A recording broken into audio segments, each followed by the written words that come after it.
Praise the lord. నీ సన్నిధి అనే కార్యక్రమానికి మీ అందరికీ ఆహ్వానమండి. ఈ సాయంకాలం ఎలా ఉన్నారు? చక్కని మాటలు వినడానికి దేవుడు ఈ సమయాన్ని ఏర్పాటు చేసుకుని ఉన్నాడు. ఈరోజు ఒక మంచి వర్తమానంతో దేవుడు మన ముందున్నాడు. ఆ మాటలు మనం చదవక ముందు ఒక చిన్న ప్రార్థన. పరిశుద్ధుడ మహోన్నతుడగు తండ్రి, నువ్వు మాట్లాడే దేవుడు మాతో మాట్లాడండి, మమ్మల్ని మార్చండి. నీ వాక్కు మమ్మల్ని బాగు చేయునుగాక. ఈరోజు ఈ మాటలనైనా వినేవారికి ఆశీర్వదకరంగా మార్చమని యేసు పరిశుద్ధ నామమున అడిగి వేడుకొంచున్నాం తండ్రి. ఆమేన్. సో ఈరోజు మన యొక్క అంశం ఏంటంటే, మనం తీసుకుంటున్న నిర్ణయాలు బట్టి, మనం చేసే ఒక్క తీర్మానం బట్టి మన చరిత్ర కాదు, తరతరాల చరిత్ర మార్చబడుతుందని చెప్పడానికి దేవుడు ఈ సాయంకాలాన్ని అలాగే నన్ను వాడుకుంటా ఉంటున్నాడు. నీవు చేస్తున్న డెసిషన్స్, నీవు తీసుకుంటున్న తీర్మానము నీ చరిత్రను మార్చేస్తుందని దేవుడు చెప్తా ఉంటున్నాడు. బైబిల్‌లో చాలామంది కొన్ని తీర్మానాలు చేసి ఉన్నారు. వారు ఆ తీర్మానం బట్టి వారు చాలా బలంగా మరి దేవుని కొరకు కార్యాలు చేయడం జరిగింది. అంతేకాదు ఆశీర్వదించబడిన వారుగా వారు ఉంటా ఉంటున్నారు. కొన్నిసార్లు మనము తీర్మానం చేసుకోకుండా ఎటు గాలి వెళ్తే అటు వెళ్తా ఉంటున్నామేమో. దేవుడు ఈ రోజు అంటున్నాడు, నీవు తీసుకుంటున్న మంచి నిర్ణయాలు బట్టి, తీర్మానాలు బట్టి నీ దేవుడు నీ యొక్క తీర్మానాన్ని బట్టి నిన్ను ఆశీర్వదించడానికి సంసిద్ధంగా ఉన్నాడు. కొన్నిసార్లు దేవుడు మనం తీసుకున్న మంచి నిర్ణయాలు బట్టి మనం తీసుకున్న ఆ నిర్ణయాన్ని ధృవీకరించి చక్కని ముద్ర వేసి ఆ యొక్క దీవెనలు మన వెంట వచ్చేలాగా దేవుడు చేస్తా ఉంటాడు. ఆ తీర్మానము మనం జరిగించేలా కూడా దేవుడు బలాన్ని, శక్తిని మనకిస్తా ఉంటాడు. ఫర్ ఎగ్జాంపుల్ బైబిల్‌లో కొంతమందిని మనం చూసినట్లయితే మొట్టమొదటిగా యెహోషువ చెప్తున్నాడు, నేను నా ఇంటి వారు యెహోవాని మాత్రమే సేవిస్తామని చెప్తా ఉంటున్నారు. అంటే వారి ఇంటి వారు తను దేవుని మాత్రమే సేవించాలని, భక్తి కలిగి జీవించాలని తీర్మానం చేసుకున్నాడు. పౌలు కూడా మనం చూసినట్లయితే దేవుని బానిసగా జీవిస్తాను, దేవుని కొరకు నా జీవితాన్ని అర్పిస్తాను అని అంటాడు. అలాగే అపోస్తులందరూ కూడా మనం చూసినట్లయితే వారు ఒక తీర్మానం తీసుకున్నారు. ఏంటంటే క్రీస్తు యొక్క సువార్త ఈ యొక్క ప్రపంచంలో ప్రతి ఒక్క స్థలానికి వెళ్ళి సువార్త చాటించాలని తీర్మానం చేశారు. అలాగే వారు చేసుకున్నారు. అలాగా మనం చూస్తే చాలా మంది తీర్మానాలు చేశారు. ఆ తీర్మానాలు బట్టి వారు నిలబడి ఉన్నారు. ఈ రోజుల్లో మనం చూస్తా ఉంటున్నాము. మనము కొన్నిసార్లు ఒక్కొక్క నిర్ణయం తీసుకుంటా ఉంటాం. అది సరిగ్గా మనం చేయలేము. సరిగ్గా మనము ఆ తీర్మానంలో నిలబడలేము. కానీ దేవుడు అంటున్నాడు, నువ్వేదైతే తీర్మానం చేసుకున్నావో దాని యందు నువ్వు జాగ్రత్త కలిగి ఉండి, ఆ తీర్మానం బట్టి నువ్వు జీవిస్తా ఉంటుండగా దేవాది దేవుడు నీ యొద్దకొచ్చి ఆయన నిన్ను దీవించడానికి ఇష్టపడతా ఉంటున్నాడు. చూడండి, ఈ లోకంలో అనేకమైన భక్తులున్నారు. అందరూ దేవుని స్తుతించేవారు కొంతమంది ఉన్నారు. అయితే ఎవరైతే తీర్మానము చేసుకొని దేవుని సన్నిధిలో భక్తిగా, నిష్టగా ఉంటారో అలాంటి వారంట వేరే వారికంటే, ఇతర భక్తుల కంటే ఎక్కువైన కార్యాలు, ఎక్కువైన బలమైన దేవుని కార్యాలు వారి జీవితాల్లో చూస్తారు. అందుని బట్టి తీర్మానాలు ఎంతో ముఖ్యము. రూతు ఒక తీర్మానం చేస్తుంది. ఒకటో అధ్యాయంలో మనం చూస్తే, ఒకటో అధ్యాయం 17వ వచనంలో మనం చూసినట్లయితే, మరణము తప్ప మరి ఏదైనాను నిన్ను నన్ను ప్రత్యేకించిన ఎడల, అంటే మరణము తప్ప నిన్ను నన్ను ఏదైనా వేరు చేసినట్లయితే దేవుడు నన్ను శిక్షించునుగాక అంటూ పైన ఒక మాట చెప్తుంది. నీ దేవుడే నా దేవుడు, నీ జనమే నా జనం అంటా ఉంది. రూతు ఒక తీర్మానం చేసింది. ఈ రూతు ఎవరంటే ఆమె మోయాబురాలండి. ఆమె విధవరాలండి. చాలా చిన్నది. అంతేకాదండి, ఆమె వేరో పెళ్లి చేసుకొని చక్కగా ఇంకొక సంసారము కలిగి జీవించవచ్చు. కానీ ఈ విధవరాలైన నయోమితో వస్తానని చెప్పింది. అంతేకాదు, నీ దేవుడు నా దేవుడని ఎప్పుడైతే దేవుని సన్నిధిలో అలాగే తన అత్తకి చెప్పిందో, దేవాది దేవుడు కరిగిపోయి రూతుని ఎంతగా దీవించాడంటే అన్యురాల్ని ధన్యురాలుగా చేశాడు. అంతేకాదండి, రూతు తన గర్భ ఫలము బట్టి మరి రక్షకుని యొక్క వంశావళిలో తన చేరుకుంది. చూడండి, మన జీవితంలో కూడా మనము వి ఆర్ కర్స్డ్. మనం శపింపబడిన సంతానం. రూతు శపింపబడిన సంతానం నుండి వచ్చింది. మోయాబులు అంటే శపింపబడిన వారు. అయితే ఆమె ఒక తీర్మానం చేసుకుంది. నీవు కూడా ఈరోజు ఈ మాటలు వింటున్న నీవు నీ కుటుంబ విషయంలో, నీ కెరియర్ విషయంలో, మరి ఏ సమస్య విషయంలో నువ్వు బాధపడుతున్నావో నాకు తెలీదు, కానీ ఒక్క తీర్మానం నువ్వు చేసుకొని ఉండు. ఆ తీర్మానం బట్టి దేవుడు నిన్ను ధన్యురాలుగా దేవుడు చేయబోచున్నాడు. చరిత్రను మార్చబోచున్నాడు. ఈ యొక్క మోయాబురాలు చిన్న చూపు చూడవలసిన రూతుని దేవుడు ఏం చేశాడంటే ఒక ఘనురాలుగా చేశాడు. అవమాన పాలవుతున్న ఈ రూతు జీవితంలో దేవుడు ఒక రక్షకుని పరిచయం చేయడానికి రూతుని దేవుడు వాడుకున్నాడు. ఈ శపింపబడిన స్త్రీని వాడుకున్నట్టుగా మనం చూస్తా ఉంటున్నాము. ఈ విధవరాల్ని వాడుకున్నట్టుగా మనం చూస్తా ఉంటున్నాము. చూడండి, ఒక్క తీర్మానం చేయడం వల్ల తన జీవితం అంతా మారిపోయిందండి.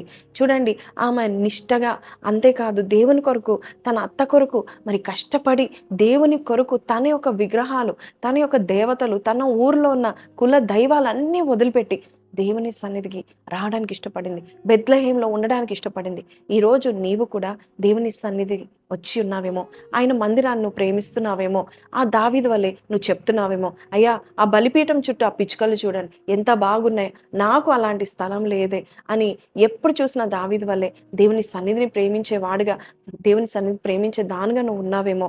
అయితే నీవు తీసుకుంటున్న ఈ తీర్మానం బట్టి దేవుడు నిన్ను, నీ తరాన్ని దేవుడు హెచ్చించబోచున్నాడు. ఆమేన్. సో రూత్ మనం చూసినట్లయితే ఆమె శపింపబడిన సంతానం నుండి వచ్చింది. అయితే ఆమె తీసుకున్న మంచి నిర్ణయం, మంచి తీర్మానం బట్టి దేవుడు ఆమెని బహుగా హెచ్చించాడు. రూతు గ్రంథమే బైబిల్‌లో ఉండడం ఏంటండి? ఎంత అద్భుతమండి. రూతు గ్రంథమే ఉందంటే చూడండి, ఆమె పేరు మీద గ్రంథం చూడండి. ఆడవారి పేరు మీద గ్రంథాలు చాలా తక్కువ లేవు. అయితే రూతు గ్రంథాన్ని మనం చూస్తా ఉంటున్నాము. మొట్టమొదటి గ్రంథము ఆడవారి మీద ఉన్న గ్రంథం రూతు గ్రంథం. ఈరోజు ఎందుకు దేవుడు ఆమెను అంతగా హెచ్చించాడంటే ఒక్క మంచి నిర్ణయం తీసుకుంది. We have to have some spiritual goals అండి. మనం కూడా మన ఆధ్యాత్మికంగా మనం కొన్నిసార్లు కొన్ని నిర్ణయాలు మనం తీసుకుంటే ప్రతి సండే నేను మానకుండా వస్తాను. ప్రతి ఫ్రైడే ఉపవాసం ఉంటాను. నా దశంభాగం నేను ఇస్తాను. లేక నా కుటుంబం నేను ప్రతిరోజు కుటుంబ ప్రార్థన చేసుకుంటాము. లేక ప్రతి దినం మేము బైబిల్ చదవకుండా ఎవరితో మాట్లాడము. దేవునితో మాట్లాడకుండా ఎవరితో మాట్లాడము. మేము కళ్ళు తెరిచిన వెంటనే, లేచిన వెంటనే మేము మోకాళ్ళ మీద ఉండి ప్రార్థన చేస్తాము అని నీవు అలాగా స్పిరిచువల్‌గా నీవు ఆధ్యాత్మికంగా కొన్ని తీర్మానాలను తీసుకున్నట్లయితే దేవుడు నీ తీర్మానాన్ని మరి రద్దుపరచడు. నీ తీర్మానాన్ని ఆయన గుర్తెరిగి, ఆయన ముద్రించి ఇంకా ఎక్కువ అభిషేకం, ఇంకా ఎక్కువ బలమైన కార్యము దేవుడు నీ ద్వారా చేయించడానికి దేవుడు ఎంతగానో ఆశిస్తా ఉంటున్నాడు. మన జీవితాల్లో కూడా మనం చూస్తే మనం తీసుకున్న డెసిషన్స్ బట్టి మనం ఈరోజు ఇలా ఉన్నాం. నువ్వు తీసుకున్న డెసిషన్ బట్టి నువ్వు ఇలా ఉన్నావు. నువ్వు ఎన్నుకున్న నడవడి బట్టి ఇలాగ నువ్వున్నావు. ఈ స్థానంలో ఉన్నావు. ఈ పాత్‌లో ఉన్నావు. అయితే నువ్వు మంచి తీర్మానం తీసుకుంటే, దేవుని విషయమై నువ్వు తీర్మానం తీసుకుంటే, దేవుడే ఆ తీర్మానంలో నువ్వు నడవడానికి ప్రోత్సహిస్తాడు. దేవుడే నీతో నడవడానికి ఇష్టపడతా ఉంటాడు. నీవు తీసుకున్న తీర్మానాలు బట్టి దేవుడు నీతో నడవడానికి ఇష్టపడతా ఉంటున్నాడు. నలుగురు పడుచు కుర్రాళ్ళున్నారండి. మరి బైబిల్‌లో మనం చూస్తా ఉంటున్నాము. యవ్వనస్తులండి. వారికి ఎంత ఆశ ఉంటది తిండి మీద, ఎంజాయ్‌మెంట్ మీద, ఎంటర్‌టైన్‌మెంట్ మీద. మరి వారి వయసులో ఈ తరం వారు మనం చూస్తా ఉంటున్నాం. ఎంత ఎలాగుంటున్నారో మనకు తెలుసా అండి. ఎలాగ చూడండి మనము ఇన్‌స్టాగ్రామ్స్‌లో చూస్తున్నాము. చాలామంది టిక్‌టాక్ వాళ్ళు మనం చూస్తాం. దాదాపు దానియేల్, షడ్రక్, మెషక్, అబేద్నెగోల వయసు గలవారే అన్నమాట. అటువంటి వయసులో వారు ఒక తీర్మానం చేసుకున్నారు. మేము మంచి భోజనం తీసుకుంటాము. మా శరీరాలను అపవిత్రపరిచే ఆహారం మాకు వద్దు అని వారు తీర్మానం తీసుకొని ఉన్నారు. యవ్వనస్తులండి. ఇవాళ రేపు మనం చూస్తే యవ్వనస్తులు మనం అడిగితే ఈ హోటల్ బావుంటుంది. ఆ హోటల్ బావుంటుంది. ఇక్కడ ఫుడ్ బావుంటుంది. మరి ఈ చికెన్ బావుంటుంది. మటన్, బీఫ్ అని ఎంతగా ఇష్టపడే వారున్నారు. ఈ రోజుల్లో మనం చూస్తుంటే ఈ యొక్క ఆల్కహాల్ అనేది చాలా కామన్ అయిపోయిందండి. చాలా ఈజీగా తాగేస్తా ఉంటున్నారు. కానీ ఆ రోజు మరి వారిని అడిగేటవాళ్ళు ఎవ్వరు లేరు. అయినా కూడా వారొక తీర్మానం తీసుకున్నారు. మమ్మల్ని మేము అపవిత్రపరచుకోము. మా దేహాలను మేము పాడు చేసుకోము. అందుని బట్టి ఈ చిన్న ఆహారం కూడా మాకు వద్దు. అపవిత్రపరిచేది ఏది మా దేహానికి మేము తీసుకోము. ఎందుకంటే మా దేహం దేవుని ఆలయము. ఇక్కడ దేవుడు నివాసం చేస్తున్నాడు. మమ్మల్ని మేము అపవిత్రపరచుకోమని ఒక్క తీర్మానం తీసుకున్నారు. ఆ తీర్మానం తీసుకున్నందుకు వారికి ఎంత గొప్ప కార్యాలు జరిగాయో ఒకసారి చూద్దాం. దానియేలు గ్రంథం 1 అధ్యాయము 17 నుంచి. ఈ నలుగురు బాలుర సంగతి ఏమనగా దేవుడు వారికి జ్ఞానమును సకల శాస్త్ర ప్రవీణతయు వివేచనయు అనుగ్రహించెను. మరియు దానియేలు సకల విధములగు దర్శనములను స్వప్న భావములను గ్రహించి తెలివి గలవాడై ఉండెను. అలాగే పై భాగం చూస్తే 15వ వచనము 10 దినములైన పిమ్మట వారి ముఖములు రాజు భోజనము భుజించు బాలురందరి ముఖం కంటే సౌందర్యంగాను కలగాను కనబడిందంట. చూడండి వారు తీసుకున్న తీర్మానం బట్టి దేవుడు వారిని ఎంతగా హెచ్చించారో ఈ 2 వచనాలు మనం చూస్తున్నాం. మొట్టమొదటిగా దేవుడు వారికి సౌందర్యాన్ని ఇచ్చాడు. ఒక మంచి కళనిచ్చాడు. ఒక భక్తుడు అంటున్నాడు అది జీవ కళ అంటున్నాడు. అది దేవుని యొక్క కళ అంటున్నాడు. అది దైవికమైన కళ అంటున్నాడు. మరి పరిశుద్ధంగా జీవించే వారి దగ్గర దైవిక కళ ఉంటుందండి. స్టెఫెన్‌ని చూసినట్లయితే ప్రతి ఒక్కరు ఆయన చనిపోయేటప్పుడు చూస్తా ఉంటున్నారంట. ఆయన ప్రార్థన చేస్తా ఉంటున్నారు. మనుషులు రాళ్ళు కొడతా ఉన్నారు. ఫేస్ అంతా పాడైపోయింది. అయినా కూడా స్టెఫెన్‌ని చూస్తా ఉంటుండగా స్టెఫెన్ ముఖము మీద ఒక దైవికమైన కళ ఎలాగుందంటే ఒక ఏంజెల్‌ని చూసినంతగా అనిపించేదంట. ప్రార్థన పరులంటే ఎవరంటే మరి ఎప్పుడు ఎల్లవేళలో ప్రార్థన చేసుకొని దేవుని సన్నిధిలో ఏదేమైనా పొందుకునేవారు. ఒక తీర్మానం తీసుకునేవారు. అలాంటి వారి యొక్క ముఖాలు మరి పరిశుద్ధమైన కళతో ఉంటుంది. యేసు ప్రభు కూడా మనం చూస్తే ఆయన పరిశుద్ధంగా జీవించాడు. కొన్ని తీర్మానాలు తీసుకున్నాడు కాబట్టి రూపాంతరపు కొండ మీద రూపాంతరం చెందినప్పుడు మరి పేతురు, యాకోబు, యోహానులు ఉన్నారు. మిలమిల మెరుస్తుందంట. దేవుని యొక్క ముఖము వర్చస్సు మెరుస్తుందంట. అంత కళ. ఈరోజు నీవు కూడా తీసుకున్న తీర్మానాలు బట్టి నీ యొక్క ముఖము చక్కగా మారుతుంది. సౌందర్యంగా ఉంటుంది. అది జీవపు కళతో ఉంటుంది.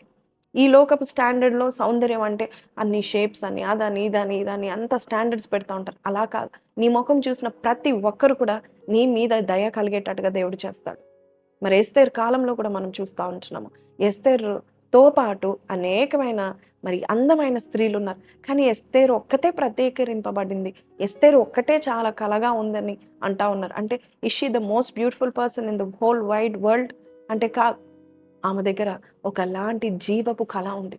ఆమె ముఖము చూసిన వెంటనే ప్రతి ఒక్కరు కూడా జాలితో, దయతో, ప్రేమతో, కనికరంతో నింపబడతా ఉన్నారు. రాజు సహితము ఆమెను చూసిన ప్రతిసారి కనికరంతో నింపబడతా ఉంటున్నాడు. అది జీవపు కళ, అది దైవిక కళ, అది కరుణ కళ. దేవుడు అంటున్నాడు, అటువంటి కళను నేను నీకు ఇస్తాను. అయితే నీవు పరిశుద్ధంగా ఉండడానికి నువ్వు తీర్మానం చేసుకో. నీ సౌందర్యము, అంతరంగ సౌందర్యము, ఆ అంతరంగ సౌందర్యం మీద నువ్వు గడుపుతా ఉంటే ఆటోమేటిక్‌గా బహిరంగ సౌందర్యం కూడా మారిపోతుంది. ఒక కళ వస్తుందని దేవుడు చెప్తా ఉంటున్నాడు. చూడండి, వీరికి కళ, కాంతి మాత్రమే కాదు, వారికి ఇంకేముందంట, దేవుడు వారికి జ్ఞానము, సకల శాస్త్ర ప్రవీణతయు, వివేచనయు దేవుడు అనుగ్రహించాడు. ఈరోజు నీవు దేవుని కొరకు నువ్వు ఒక తీర్మానం తీసుకున్నట్లయితే దేవుడు నీకు జ్ఞానం ఇస్తాడంట, సకల ప్రావీణ్యతను ఇస్తాడంట. అంతేకాదు ఇంకేమిస్తాడండి, వివేచనయు అనుగ్రహిస్తాడంట. దానియేలుకు కలలు చెప్పే భావము కూడా దేవుడు దయచేశాడు. దర్శనాలు కూడా దేవుడు ఇచ్చినట్టుగా మనం చూస్తూ ఉంటున్నాం. 19వ వచనం మనం చదివితే, రాజు వారితో మాట్లాడగా వారందరిలో దానియేలు, హనన్య, మిషాయేలు, అజార్య వంటి వారు ఎవ్వరునూ కనబడలేదు కనుక వారే రాజు సముఖమున నిలిచిరి. రాజు వీరి యొద్ద విచారణ చేయగా జ్ఞాన వివేకముల సంబంధమైన ప్రతి విషయంలో వీరు తన రాజ్యమందంతట నుండు శకున గ్రాండ కంటేను, గారడి విద్య గాల కంటేను, అంతేకాదు 10 అంతుల గారడి విద్య గల వారందరికంటేను 10 అంతుల శ్రేష్ఠులని తెలియబడేను. సో దేవర్ 10 times బెటర్. చూడండి ఎంత అద్భుతమో. మనం ఒక తీర్మానం తీసుకుంటే, పరిశుద్ధంగా జీవించాలని మనం ఒక తీర్మానం తీసుకుంటే, దేవుని కొరకు జీవించాలని తీర్మానం తీసుకుంటే, మన దేవుడు మనల్ని ప్రోత్సహిస్తాడు, మనల్ని బలపరుస్తాడు, మన ద్వారా గొప్ప కార్యాలు చేయడానికి ఇష్టపడతా ఉంటాడు. అందరు భక్తులే, అందరు దేవుడు అంటే ఇష్టపడేవారే. కానీ తీర్మానం ఎవరైతే తీసుకుంటారో, తీర్మానం కట్టబడి ఎవరైతే ఉంటారో అలాంటి వారి జీవితము ఈ చీకటి లోకంలో బహుగా బలంగా వెలుగుతూ ఉంటుంది. కాబట్టి నీవు ఏ తీర్మానం తీసుకున్నావు? ఆ తీర్మానం కట్టబడి ఉంటున్నావా? లేదంటే మనము గాలిలో ఎగిరే వంటి గాలి పతంగి వల్లే అటు ఇటు తిరుగుతూ ఉంటాము. ఏ కొండల్లోనో ఏ గుట్టల్లో పడిపోవాల్సి వస్తుంది. మనకి ఇష్టమైన చోట ఉండలేం. నువ్వు తీర్మానం తీసుకున్నట్లయితే దేవుడు నీకు ఒక మంచి ఆశీర్వాదం దేవుడు దయచేస్తూ ఉంటాడు. ప్రతి దినము మనం ఆ తీర్మానం కట్టబడి ఉండాలి. నేను పరిశుద్ధంగా జీవించాలని తీర్మానం తీసుకున్న మరియ, ఆ కన్యకను దేవుడు మరి వాడుకున్నట్టుగా మనం చూస్తున్నాము. మరియను కూడా దేవుడు వాడుకొని రక్షకుడిని ఈ లోకానికి పరిచయం చేయడానికి దేవుడు మరియను వాడుకున్నాడు. ఆమె కన్యకగా పరిశుద్ధగా పురుషుడిని ఎరుగని దానిగా తీర్మానం చేసుకుంది. నీవు కూడా అలాగ తీర్మానం చేసుకుంటే నీ ద్వారా ఎన్ని గొప్ప కార్యాలు జరిగిస్తాడో దేవుడు చెప్తా ఉంటున్నాడు. పౌలు తీర్మానం తీసుకున్నాడు. ఆయన అంటున్నాడు, నేను అందరికంటే ఎక్కువ కష్టపడాలి, నేను అందరికంటే ఎక్కువ దేవుని ప్రేమించాలి, అందరికంటే ఎక్కువ నేను సేవ చేయాలని తీర్మానం తీసుకున్నాను. నేను దేవునికి దాసుడను అని చెప్తున్నాడు. నేను బానిసని, దేవునికి బానిసను అని చెప్తా ఉంటున్నాడు. సో ఆయన ఒక తీర్మానం తీసుకుని, పెళ్లి చేసుకోకుండా ఆయన ఒక తీర్మానం చేసుకొని దేవుని కొరకు జీవించాడు. దేవుడు ఆయన ద్వారా గొప్ప కార్యాలు జరిగించడం మాత్రమే కాదు, అనేకమైన పత్రికలు మనం చూస్తూ ఉంటున్నాము. పౌలుకి ఎంతో జ్ఞానము దేవుడు ఇచ్చినట్టుగా మనం చూస్తూ ఉంటున్నాం. అంతేకాదు ప్రభు రాత్రి భోజనం అందు ఏం జరిగిందో ఎవరికి తెలియదు, కేవలము 12 శిష్యులకి తప్పితే. కానీ పౌలు 1 కొరింథీ పత్రికల 11వ అధ్యాయంలో చాలా చక్కగా ఆ రాత్రి భోజనం అందు దేవుడు ఏం మాట్లాడాడు కూడా చాలా చక్కగా రాస్తున్నాడు. దేవుడు ఆయనకి బయలుపరిచాడు. నీవు కూడా మంచి తీర్మానాన్ని తీసుకున్నట్లయితే ఇతరుల కంటే ఎక్కువ జ్ఞానము, వివేచన, శక్తియు దేవుడు నీకు దయచేస్తూ ఉంటాడు. రూతు వలె తీర్మానం తీసుకున్నప్పుడు దేవుడు నీ కుటుంబాన్ని నీ బట్టి ఆశీర్వదిస్తూ ఉంటాడు. 128వ కీర్తన మనందరికీ తెలుసు. యెహోవాయందు భయభక్తులు గల వారికంట ఏ విధమైన ఆశీర్వాదాలు ఉన్నాయో 128వ కీర్తనలో దేవుడు మనకి చూపిస్తా ఉంటున్నాడు. నీవు తీర్మానం తీసుకోగలుగుతున్నావా? ఎటువంటి తీర్మానం తీసుకుంటున్నావు? దావీదైతే ఆయన ఉన్నంత వరకు ఆయన కష్టకాలంలో ఆయన అంటున్నాడు, నా కష్టకాలంలో నేను ఒక తీర్మానం తీసుకున్నా. నేనేదైతే సంపాదిస్తున్నానో నా సంపాదన యావత్తు నేను దేవుని ఆలయానికి ఖర్చు పెట్టాలని ఆయన కూడబెట్టి సొలొమోనుకి ఆయన చనిపోయే సమయంలో సొలొమోనుకి ఆస్తిపాస్తులన్నీ రాసిచ్చి ఇదంతా కూడా దేవుని ఆలయం కట్టడానికి అని చెప్పాడు. దేవుని ఆలయాన్ని ప్రేమించాడు. చిరకాలం యెహోవా మందిరంలో నివాసం చేస్తానని ఒక తీర్మానం తీసుకున్నాడు. దేవుని మందిరాన్ని ఎక్కువగా ఇష్టపడ్డాడు. ఆయన అంతఃపురం కంటే, ఆయన ఉన్న మంచి శ్రేష్టమైన ప్రదేశాల కంటే కూడా దేవుని ఆలయంలో గుమ్మంలో నిలబడడానికి ఇష్టపడ్డాడు దావీదు. అలాగే మన జీవితంలో మనం తీసుకున్న తీర్మానాలు బట్టి మనం ఒక గొప్ప లీడర్సో, లేక ఒక గొప్ప నాయకులమో, లేక మన కుటుంబం ఒక ధన్యులుగా ఉండడానికి దేవుడు మనల్ని వాడుకోబోచున్నాడు. హెబ్రీ పత్రిక 11వ అధ్యాయంలో ఒక లీడర్ ఉన్నాడు. 24-25 వచనాలు మనం చదివినట్లయితే అక్కడ మోషే అని ఒక లీడర్ ఉన్నాడు. ఆయన ఏం చేశాడయ్యా అంటే, ఐగుప్తు ధనమును విడిచిపెట్టి క్రీస్తు విషయమై గొప్ప నింద పొందుకోవడానికి ఆయన ఇష్టపడ్డాడంట. నిందలు ఎవరైనా పొందుకోవడానికి ఇష్టపడతారా? కానీ మోషే నింద పొందుకోవడానికి ఇష్టపడ్డాడు. ఆయన ఒక తీర్మానం చేసుకున్నాడు, నాకు ఈ ఐగుప్తు ధనం వద్దు, ఈ డబ్బు వద్దు, ఈ డబ్బు నన్ను ఏలకూడదు, ఇది నాకు వద్దు, నాకు ఈ ధనం వద్దు, నేను నింద పాలైనా పర్వాలేదు, నాకేమీ లేకపోయినా పర్వాలేదు, కానీ నేను మాత్రం దేవుని ఎన్నుకుంటానని తీర్మానం తీసుకున్నాడు. దేవుని ఎన్నుకున్నాడండి. అంతేకాదు ఇహలోకపు ఏంటండి అల్పకాల భోగములకు లోబడక, అల్పకాల పాప భోగములకు లోబడక, ప్లెజర్స్ దూరం పెట్టి ఆయన దేవుని కొరకు నిలబడ్డాడు, నిలకడగా నిలబడ్డాడు. దేవుడు ఆయనని గొప్ప నాయకుడిగా చేశాడు. ముఖాముఖిగా మాట్లాడడానికి దేవుడు మోషేని ఎన్నుకున్నాడు. ఇజ్రాయెల్ జనాంగాన్ని మరి ఆ భయంకరమైన బానిసత్వం నుండి బయటికి తీసుకురావడానికి, కఠిన ఆత్మ అయిన ఆ ఫరో చేతిలో ఉండి తీసుకురావడానికి మోషేని దేవుడు వాడుకున్నాడు. నిన్ను కూడా దేవుడు వాడుకొని ఆ నేకులకు ఆన్సర్ నీ ద్వారా రాబోచుంది. నీవు ఒక తీర్మానం తీసుకున్నట్లయితే, ఈరోజు నీవు తీసుకున్న తీర్మానాన్ని బట్టి రేపు దేశాలకు జవాబు రాబోతుంది. రేపు దేశాలు దీవించబడుతున్నాయి. రేపు నీ తరం వారు ఆశీర్వదించబడుతున్నారు. నీవు తీసుకుంటున్న తీర్మానం బట్టి, నీవు పరిశుద్ధంగా జీవించడానికి నీవు ఎన్నుకున్న ఆ యొక్క మార్గము బట్టి, ఆ రాజ మార్గంలో దేవుడు ఏం చేస్తున్నాడంట అండి, బైబిల్ ఒక మంచి మాట ఉంది, యెషయా గ్రంథంలో రాజమార్గంలో ఉన్న రాళ్ళను అవి ఏరి ఎత్తి పడేయమంటున్నాడు. నీవు ఒక తీర్మానం తీసుకుంటే నీకున్న ఆటంకాలన్నీ కూడా తొలగిపోతాయని దేవుడు వాక్యంలో సెలవిస్తూ ఉంటున్నాడు. అవన్నీ తొలగిపోతాయి నువ్వు తీర్మానం తీసుకుంటావా. గనుల్లో ఇంకొక గనుడు ఉన్నాడు. తీర్మానం చేసిన గనుల్లో ఇంకొకరు ఉన్నారు. ఆయన పేరు యోబు. యోబు 27వ అధ్యాయము 5-6 వచనాలు మనం చూసినట్లయితే యోబు ఒక చక్కని తీర్మానం తీసుకున్నాడు. మరణమగు వరకు నేనెంత మాత్రము యథార్థతను విడువను, నా నీతిని విడువక గట్టిగా పట్టుకొందును, నా ప్రవర్తన అంతటి విషయంలో నా హృదయము నన్ను నిందింపదు. చూడండి, ఇక్కడ యోబు ఒక చక్కని తీర్మానం తీసుకుని, నా నీతిని విడిచిపెట్టను, మరణమయ్యేంత వరకు నా యథార్థతను నేను వదులుకోను అంటున్నాను. కఠినమైన శ్రమల్లో ఈ మాట చెప్తా ఉంటాను. కఠినమైన శ్రమల్లో ఈ మాట చెప్తా ఉంటాను, నా నీతిని వదిలిపెట్టను. ఇంత భయంకరమైన స్థితిలో కూడా నా యథార్థతను వదిలిపెట్టను. షార్ట్ కట్స్ ఉన్నాయి, బ్లెస్సింగ్స్ కావాలంటే ఉన్నాయి, కానీ నేను నా దేవుని నేను పట్టుకుంటాను. అందుకే ఆయన అంటున్నాడు కదా, నాకు ఒక విమోచకుడు ఉన్నాడు, నా గురించి నా తరపున మాట్లాడే న్యాయవాది నాకున్నాడు అంటున్నాడు. ఈరోజు నీవు కూడా యోబు వలె తీర్మానం తీసుకుంటావా? మరణమయ్యేంత వరకు నా నీతిని నేను విడిచిపెట్టను. నీతి అనేది ఒక చక్కని వస్త్రం అంట అండి. నీతి వస్త్రం అంటారు బైబిల్లో. ఆ నీతి వస్త్రం యేసు ప్రభు మనకిచ్చాడు. దాన్ని మనం పాపం చేసేటప్పుడు అంట ఆ నీతి వస్త్రాన్ని మనం తొలగించుకొని మనము దిగంబరంగా ఉంటామంట. అందుకే యోబు అంటున్నాడు, నా నీతిని నేను వదిలిపెట్టను అంటున్నాడు. ఆ వస్త్రం నేను గట్టిగా ఉంటాను. దేవుడు నాకు ఇచ్చిన ఆధిక్యత నేను ధరించుకొని ఉంటాను. ఈరోజు దేవుడు అంటా ఉంటున్నాడు, నీ జీవితంలో ఆ నీతిని నువ్వు గట్టిగా పట్టుకో. నీవు ఒక తీర్మానం చేసుకో. ఎంతమంది తప్పుదారిలో ఉన్నా నేను మాత్రం రైట్ ట్రాక్లో నేను ఉంటాను. ఎంతమంది రైట్ని రాంగ్ అన్నా, రాంగ్ని రైట్ అన్నా, యెషయా గ్రంథంలో ఉంటుందండి. తప్పుని ఒప్పుగా చేస్తున్నారు, ఒప్పుని తప్పుగా చేస్తున్నారు. చీకటిని వెలుగుగా చేస్తున్నారు, వెలుగుని చీకటిగా చేస్తున్నారు. ఇది ఎంత మాత్రం కరెక్ట్ అంటున్నాడు దేవుడు. ఈరోజు మన దేవుడు మన ముందుండి అంటా ఉంటున్నాడు, నీవు నీ నీతిని గట్టిగా పట్టుకో. ఎందుకంటే ఎవరైతే నీతిమంతులుగా ఉంటారో దేవుడు వారిని గొప్పగా భూమి మీద ఉన్న వారందరికంటే ఎక్కువ వారిని ఆశీర్వదించడానికి ఎదురు చూస్తూ ఉంటాడంట. ఆశీర్వదించాలంటే ఫస్ట్ దేవుడు నీతిమంతులను చూస్తాడంట. నా నీతిమంతులు లేరని. అప్పుడు ఆ నీతిమంతుల ద్వారా ఆ పట్టణము, ఆ కుటుంబం దీవించబడుతుందని దేవుని యొక్క వాక్యం సెలవిస్తుంది. సో, నీ తీర్మానం ఏంటి? హన్నా ఒక తీర్మానం చేసింది. ఆమె ఒక స్త్రీ, గొడ్రాలైన స్త్రీ. భర్త ఉన్నాడు. పక్కన సౌతి ఉంది. అవన్నీ ఉన్నా కూడా ఆమె ఒక తీర్మానం చేసుకుంటది. ప్రభువా, నీవు నాకు ఒక్క కుమారునిస్తే ఆ కుమారుని నేను నీకు తిరిగిచ్చేస్తాను. దేవుడు ఇస్తాడండి. ఆమె తీర్మానాన్ని దేవుడు గౌరవించి, ఆమె తీర్మానాన్ని మెచ్చి దేవుడు చక్కని కుమారుని ఇస్తాడు. పాలు విడిచిన తర్వాత ఆ తీర్మానాన్ని ఆమె వదులుకోలేదు. ఎంత కష్టతరమో అండి. లేక లేక కలిగిన కుమారుడు. మరి తిరిగి దేవునికి ఇవ్వడానికి కొన్నిసార్లు మనలాంటి వాళ్ళు ఏమంటారు, ప్రభా ఇప్పుడైతే 4 ఇయర్స్ నాతో ఉన్నాడు.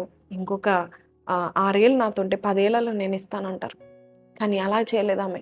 పాలు మానుకున్న తర్వాత వెంటనే ఒక ముసలాయన చేతిలో పెట్టిందండి. ఒక ఏలి చేతిలో పెట్టింది. ఆయన సరిగ్గా కనబడవు. కళ్ళు సరిగ్గా కనబడవు. మరి పండు ముసలతనంలో ఉన్నాడు. అటువంటి ఆయన చేతిలో ఒక చిన్న పిల్లోడిని పెట్టింది. పెట్టి ఇది దేవునికి ఇస్తామని తీర్మానం చేసుకున్నాను అంతే. ఈయన దేవుని వాడు. నా ఇంట్లో ఉండడానికి కాదు, దేవుని ఇంట్లో ఉండడానికి నేను తీర్మానం చేసుకున్నాను.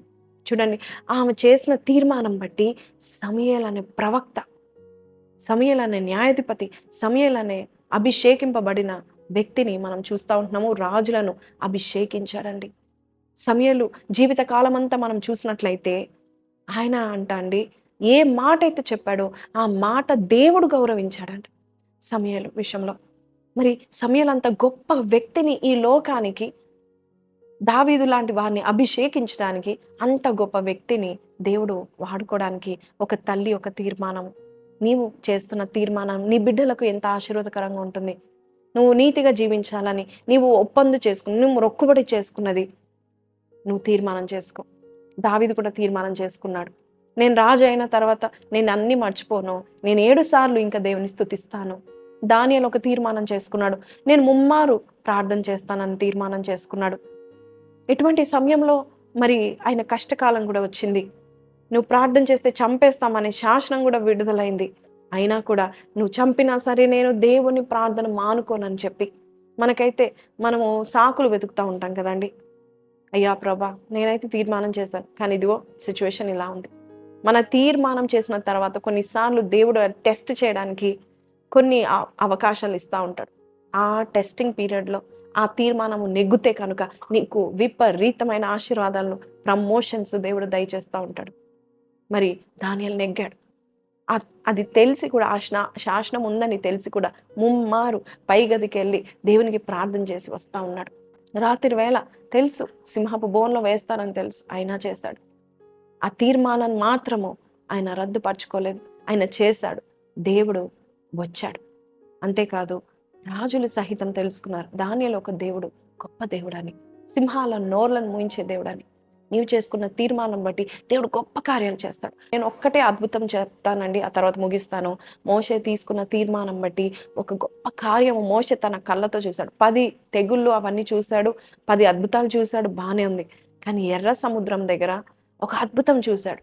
ఏంటి అద్భుతం అంటే, దేవుడు గాలిని పంపించి గాలి వీచగా ఆ యొక్క సముద్రం అంట చీలిపోయి ఆ యొక్క ఎండిపోయిందంట నేల. అంతేకాదు, ఆ సముద్రము గోడలాగా నిలబడ్డం ఇదొక అద్భుతం అయితే, ఒక విచిత్రమైన అద్భుతం ఏంటంటే, అంత భయంకరమైన గాలి వచ్చినప్పుడు ఇంతమంది జనంలో ఏంటండి, వారికున్న పిల్లలు ఎగిరిపోతారు, భార్యలు అందరూ, మనుషులు ఎగిరిపోవాలి.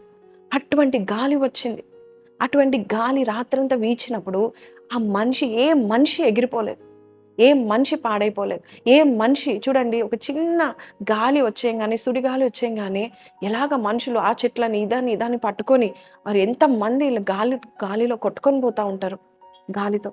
కానీ అంత భయంకరమైన గాలి వచ్చి ఆ రాత్రంతా వీచిన మోషే చూస్తుంటుండగా దేవుడు తన ఇజ్రాయెల్ జనాంగాన్ని దేవుడు కాపాడాడు. ఇది ఎంత గొప్ప అద్భుతం. మన జీవితంలో కూడా మనము తీర్మానం తీసుకుంటా ఉంటే మనకు అన్ని రోజంతా అద్భుతాలు మనం చూడగలుగుతాం. మోషే చూశాడు. దేవుని యొక్క కాపుదల చూశాడు. ఈరోజు నీ జీవితంలో కూడా దేవుడు గొప్ప కార్యాలు చేయడానికి, గొప్ప కార్యాలు మొదలుపెట్టడానికి నీ యొక్క తీర్మానం కొరకు వేచి ఉన్నాడంటే నీవు ఏమనంటావు? తీర్మానం చేసుకుంటావా? నాయన నేను ప్రతిదినం ప్రార్థన చేస్తాను. ప్రార్థన లేకుండా నేను నా ఇంటి గడప బయట అడుగు పెట్టను. నీ సన్నిధి రాకపోతే నేను బయటికి వెళ్ళను. నీవు చెప్పిన మాట నేను లోబడతాను ప్రభా అనే తీర్మానం నువ్వు చేసుకున్నట్లయితే శ్రేయస్కరమైన ఆశీర్వాదాలు నీ కొరకు ఎదురు చూస్తా ఉంటున్నాయి. ఈ మాటలు వింటున్న నీవు ధన్యుడవు. ఈ మాటలు వింటున్న నీవు ధన్యురాలు. రూతు వలె, అలాగే మనము వింటున్న హన్నా వలె, అలాగే మోషే వలె, యోబు వలె, అలాగే దావీదు వలె, పౌలు వలె, యెహోషువ వలె, అలాగే యోసేపు వలె పరిశుద్ధంగా జీవించాలని యోసేపు వలె మనం తీర్మానం తీసుకున్నట్లయితే దేవాది దేవుడు గొప్ప కార్యాలు మన ద్వారా జరిగించడానికి ఇష్టపడతా ఉంటున్నాడు. తరతరాల దీవెన నీ ద్వారా దేవుడు నీ తరానికి దేవుడు దయచేయనై ఉన్నాడు. చిన్న ప్రార్థన చేస్తాను, కళ్ళు మూసుకోండి. పరిశుద్ధుడ మహోన్నతుడగు తండ్రి, ఈ రోజు నాయన ప్రభ మాతో మాట్లాడిన విధానం బట్టి నీకు వందనాలు. మా తీర్మానాలు బట్టి మేము ఆశీర్వదించబడతాం నాయన ప్రభ. మేము తీసుకున్న తీర్మానాలు మేము చక్కగా ప్రభ నిర్వహించి, అంతేకాదు నిష్టగా ఉన్నప్పుడు నాయన ప్రభ నీ కార్యాలు మా జీవితంలో జరుగుతాయని చెప్పావు. ఒకళ్ళు తీర్మానం చేస్తే ఆ యుగం, ఆ తరం వారు, ఆ కుటుంబాన్ని అయ్యా నువ్వు దీవిస్తున్నట్టుగా మేము చూస్తూ ఉంటున్నాము నాయన ప్రభ తండ్రి. యెహోషువని దీవించిన తండ్రి, మోషేని దీవించిన తండ్రి, యోబును, యోసేపును, అలాగే హన్నాను, రూతును దీవించిన తండ్రి యేసయ్య, దావీదును దీవించిన తండ్రి, ఆయన వంశాన్ని దీవించిన తండ్రి. నీకే వందనాలు నాయన ప్రభ తండ్రి. మరియవలే మేమందరం కూడా ప్రభ అయ్యా తీర్మానం తీసుకొని నిష్టగా ఉంటకు మాకు నడిపించమని ఈరోజు ఈ మాటలు ఎవరైతే అయ్యా విన్నారో వారు కూడా ఒక తీర్మానం తీసుకొని వారి ద్వారా గొప్ప కార్యాలను జరిగించడానికి ఇష్టపడుతున్నాం నమ్మొచ్చు. యేసు పరిశుద్ధ నామమున అడిగి వేడుకొంచున్నాము తండ్రి, ఆమేన్. సో ప్రైజ్ ది లార్డ్ అండి. విన్నాం కదండి, మనం తీసుకున్న తీర్మానాలు బట్టి మన జ్ఞానము, మనకి కళ, మనకి సౌందర్యం, మనకు సమృద్ధి. మీరు కూడా తీర్మానం తీసుకోండి.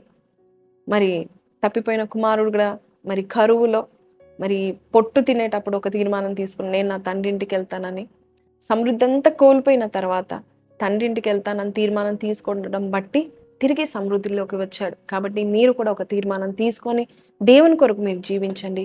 గొప్ప ఆశీర్వాదాలు మీ కొరకు వేచి చూస్తూ ఉంటున్నాయి. ఈ మాటలు మీతో మాట్లాడినట్లయితే కింద కమెంట్లో మాకు తెలియపరచండి. మళ్ళా వచ్చే వారం కలుసుకుందాం. ఒకవేళ ఈ వాక్యం మీలో పనిచేసినట్లయితే, అద్భుతాలు జరిగించినట్లయితే దేవుడు ఖచ్చితంగా మాకు తెలియపరచండి. కింద నంబర్స్కి తెలియపరచండి. అలాగే ఎవరైనా ఈ వాక్యము చేత నేను దీవించబడ్డా, నేను ఒక ప్రోగ్రామ్ని స్పాన్సర్ చేస్తానన్న వారు దయచేసి కింద నంబర్స్ సంప్రదించండి. మీ యొక్క కానుకలు దేవుని సేవలో వాడబడుచుంటుండగా ఈ యొక్క సేవ విస్తరిస్తుందని నమ్ముచున్నాము. So see you all next Thursday. Until then take care. Have a blessed day.